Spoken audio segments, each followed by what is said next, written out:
Welcome to this explainer. Okay, let's just dive right into this fast-paced breakdown of offensive warfare. Today, we're going to prove that sometimes the absolute best defense really is a good calculated offense. We're exploring the timeless concepts of strategy and conflict resolution, taking these intense ancient tactics and actually applying them to the modern world. So what's really interesting here is how the source material completely flips the script. It transitions us entirely out of defensive posturing and puts us firmly in the driver's seat. We're focusing strictly on Part 4 of Robert Greene's strategies, which introduces 11 key tactics all centered around one thing: staying actively on the attack and dictating the terms of engagement. Right, here's our tactical roadmap for today. We'll be moving through 5 chronological phases. 1. The art of the offense. 2. Crafting the grand vision. 3. Controlling speed and psychology. 4. Executing tactical strikes. And finally, 5. Securing the endgame. Let's get into it. Starting off with Section 1, the art of the offense, the corporate battlefield. Now, the crucial point right out of the gate is that these ancient military offensives, they apply perfectly to your modern career, your negotiations, and your everyday business battles. We're talking about shifting from passive to active. When you're the attacker, you control the narrative. You have to channel that relentless protagonist energy and literally seize the initiative. By being a force of nature and dictating the rules, you put your rivals perpetually on their heels. They're forced to react to you rather than executing their own plans. Let's move to Section 2, crafting the grand vision. Phase 1, planning and espionage. This is all about building your foundation before a single strike is ever thrown, which brings us to Strategy 12, Alexander's foresight. I mean, look at Alexander the Great's timeline here. He was planning moves years into the future. By year 3, he captured the Mediterranean ports, which effectively destroyed the enemy's navy and took the sea component out of the equation way before he ever even needed to fight a naval battle. That is literally next-level strategic foresight. And it ties perfectly into this quote from the source material: make them focus on the trees so that they can't see the forest. You have to keep your opponents guessing. Figure out your long-term bullseye, plan all the way to the end, and confuse your rivals so completely that they absolutely can't connect the dots of your everyday actions until it's far too late.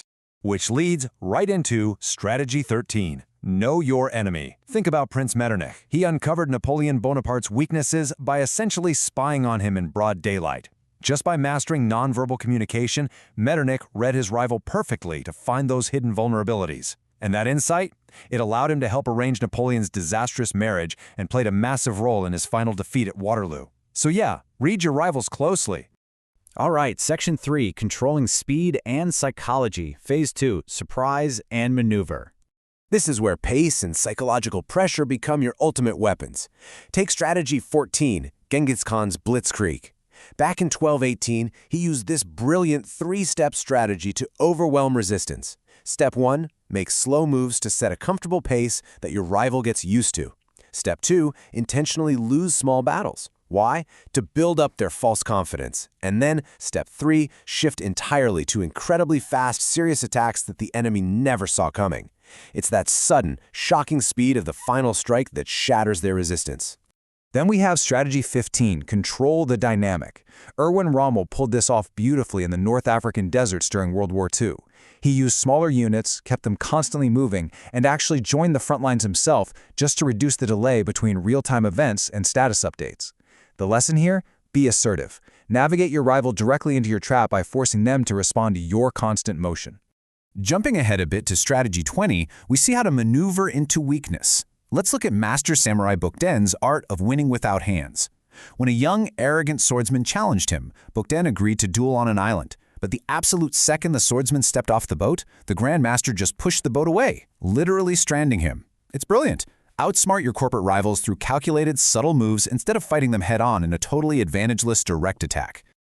Moving on to Section 4, executing tactical strikes. Phase 3, the attack. So when it's finally time to strike, you must hit with calculated, devastating precision. Let's map these ancient battlefields straight to the boardroom. Strategy 16 is hit where it hurts. Just like Scipio ended Hannibal's supply lines, you should target a competitor's core revenue. Next, Strategy 17, defeat in detail, which is splitting up a massive corporate problem. Then, Strategy 18, expose their soft flank, exactly like Napoleon baited Alvinci. In business, this looks like launching a surprise market disruption. And finally, strategy 19, envelope the enemy, like the Zulu warriors in Natal. For us, that means pressuring rivals by completely surrounding them with superior networking. Think about the stark contrast here with strategy 17. On one hand, you have the fatal mistake of uniting your enemy, allowing them to face you with their full defensive force. That is bad. But on the other hand, you have the absolute power of dividing their forces. That is good.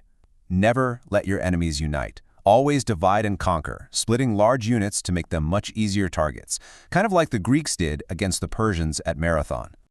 And finally, Section 5, securing the endgame. Phase 4, negotiation and conclusion. Let's look at the absolute most critical part of any campaign, knowing exactly how to end it. Strategy 21 tells us to negotiate while advancing. Think about Philip II of Macedonia. He spoke beautifully about peace and prosperity, all while quietly continuing to expand his influence and prepare for an attack. You definitely want to negotiate and seek a win-win, but you have to keep moving. Make bold yet ever more reasonable demands as your shadow and influence naturally grow. Which brings us to strategy 22, know how to end things. Look at Lyndon Johnson winning his 1937 election. He defeated these older, much more experienced politicians, but immediately went to them with immense humility. He thanked his rivals and actively sought future collaboration. Humility is for sure your best exit strategy. You want everyone to accept the outcome and let the fresh wounds heal, so you can move on peacefully without breeding bitter future enemies. So, that brings us to a really crucial final thought. Your offensive was successful, but you actually know how to let the fresh wounds heal.